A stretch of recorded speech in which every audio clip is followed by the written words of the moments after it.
you for the invitation, Steve. And it is good to see you again.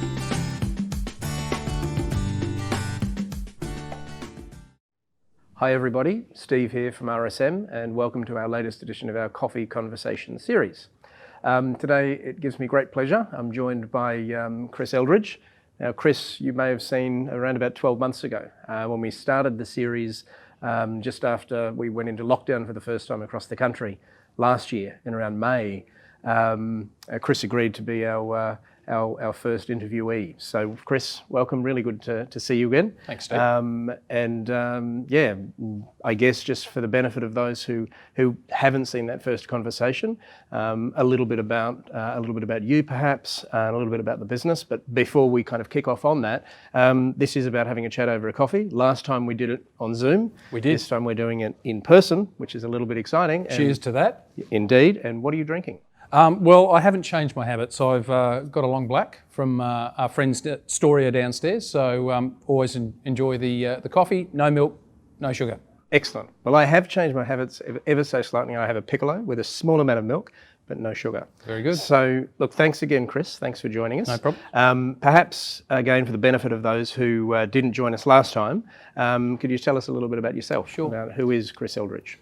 Well, Chris Eldridge is a business owner who started a business about 2005 in the technology services space. So I come from that background. I'm an engineer by training in software and electronics, and we started 4Impact 15 years ago, almost 16 years now, to serve the Brisbane market originally around technology, and we've now grown that to about 200 people across New Zealand, Australia and the Philippines, serving larger companies like insurers and bankers and things like that, and trying to do it in a slightly different way, which is about the people as much as it is about the technology.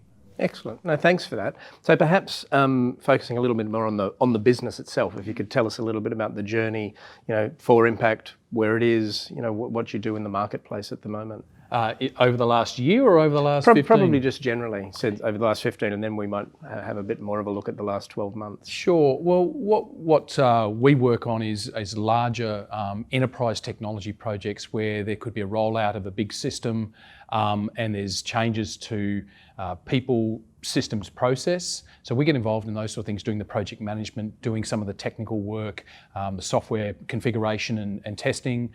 We also get involved in some of the change management, defining what the new business processes will be. So we have to work closely with the business to understand where they're trying to get their business to, as much as where it's come from, so that we can make the technology support that. The projects could be smaller or they could be larger. We've been involved in multi-million-dollar deals. We've been involved in smaller things as well. But it's often as well about mobilising other companies to assist in that process as well, because we can't do everything. Sure. So if we think about the last 12 months, which you just touched on, and put ourselves back to 12 months ago, we were having a chat via Zoom. I think you had palm trees in the background from memory. It was like it was yesterday. But of course, the last 12 months has gone really quickly, and we've seen an awful lot of things pass, both positive and negative. And last time we spoke about, the challenges that you and the business were experiencing at that time, but also more positively, I guess, what the opportunities were that were coming out of it. And I guess now I'm keen to understand your reflections on the last 12 months and where you've come to, since we had that chat in May last year. What sort of things have happened of significance and where things are at now. And then, if you could share a little bit around that. Sure. I might touch a little bit on the personal side because obviously that has an influence on what happens in your work career as well. What we didn't talk about 12 months ago at the time was that I actually had come out the other side of having had COVID-19. I was one of the early people in Queensland to have gone through it. That was not something I was particularly keen to talk about at the time. There was definitely a stigma involved and things like that, which has been an interesting process to go through that journey to get comfortable about what it is and what it means. I guess I learned a number of things from that myself. That I was very lucky that I was not in a public environment when I started to get contagious. I had to go into quarantine. My family had to go into quarantine. And luckily I did not pass that on to any of them or anyone around me. But it got me quite reflective about the level of contagiousness that this thing has, and what it made me stop thinking about so much as about myself and whether I got sick and recovered. I have got recovered, and it's been in many ways a good thing for me in terms of what it's done for me looking after my health. But I realised how easy it is to give to someone else. And it's not about whether I recover or whatever, it's about the person I give it to, or if I had given it to anyone, and what it does to them. Because I think what we've seen is that there's no defined pattern on what happens to people. And I guess, I spent, about 8-9 days in isolation. I'd been infectious for a period after I was diagnosed. And being locked up in a room by myself starts to mess with your head a little bit. And it got me thinking about a number of things in society. We put people through the 2-week quarantine when they come home from overseas or wherever else.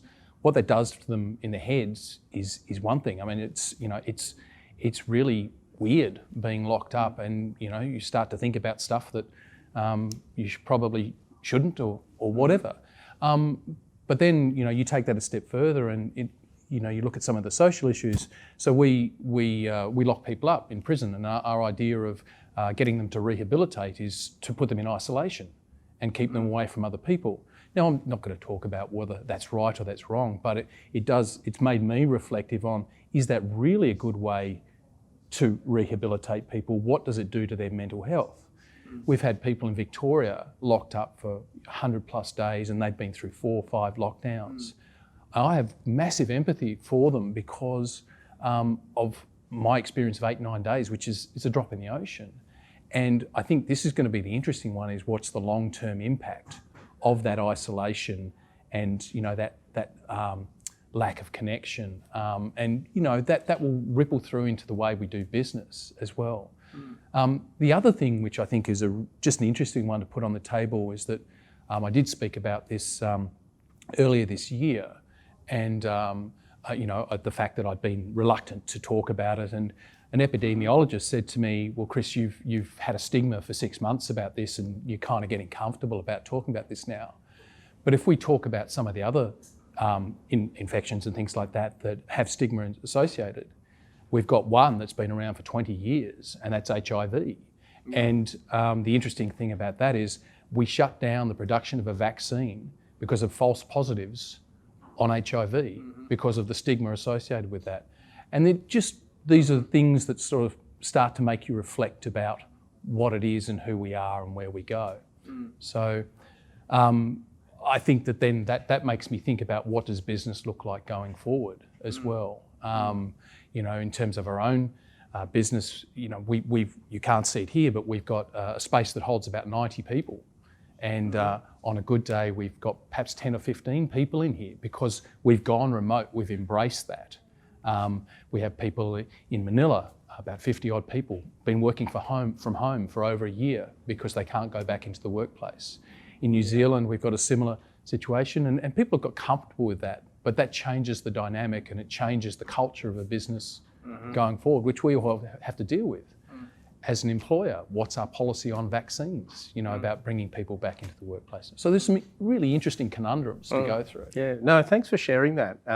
Very personal journey that you've been on, Chris. I think it really resonates with me. And I think the other point is that, where the last 12 months has brought us, and looking forward, the world is very different. That's not necessarily, I think, in a bad way. I think it's in a different way. And I think similarly with our workspace, with RSM in Brisbane, we're largely back in the office, but it's part of the culture now that people work from home. On a no questions asked kind of basis. It's just part of what we do. And I think that's the way that the future will continue to evolve. Can you share with me, if you wouldn't mind, what you see? It's very difficult without a crystal ball, and we'd all love one for various reasons. But what does the next 12 months look like? You mentioned you mentioned the vaccination program, for example, and I think from a business perspective, certainly from a travel perspective, and when we're seeing constant lockdowns as we're seeing in Sydney just at the moment, not that they've gone into lockdown yet, but obviously there's another outbreak. What do you see for the next 12 months, if we look at this time next year, hard to say, but where do you think we'll be? And where do you think you'll be and the business will be? Well, I can talk to the business. Where we'll be as a nation is a little bit more challenged, and we might have to turn it into a red wine chat rather than a coffee chat, Steve. But I think for us as a business, what we saw last year is our business actually strengthened for delivery to clients, because we were able to adapt and find different delivery models to get the job done. But what it's also exposed as new projects come online is, I think that we're seeing from some of the larger corporates a reluctance to actually treasure and build on relationships that have been established for a long time. Mm-hmm. You've had a lot of replacement of workforces in the large corporates, where they let a lot of people go last year. You've got new people coming in to run procurement and vendor management type approaches, and we're seeing it certainly in our business, and I know this isn't the case across the board, that price is king. So relationships don't seem to matter as much as they would have once upon a time, which is disappointing, but it's also understandable because I think people are nervous and unsure. And I think part of it is you've got people still on video calls, so they don't have to tell someone face to face that they're not going to continue a business relationship. And I think there's winners and losers in all of that.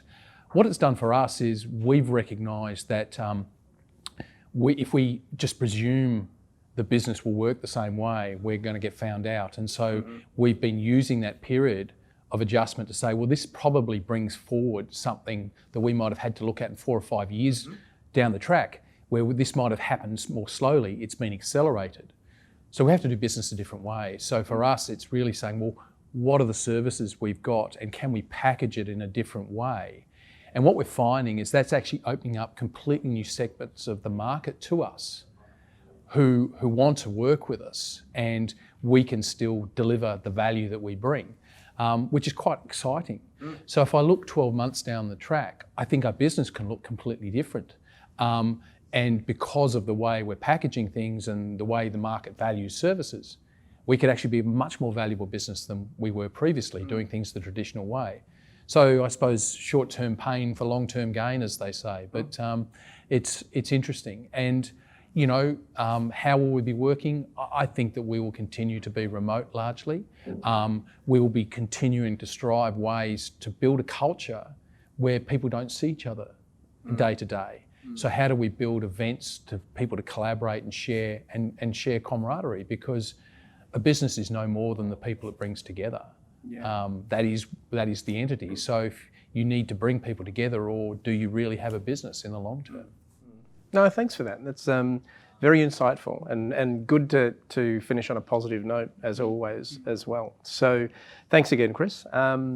To everyone out there watching, thanks for joining us. And I'm sure if there's any little gems that you heard from Chris, he'd be very happy to share them, and you know where to find us. So thanks again, and see you soon.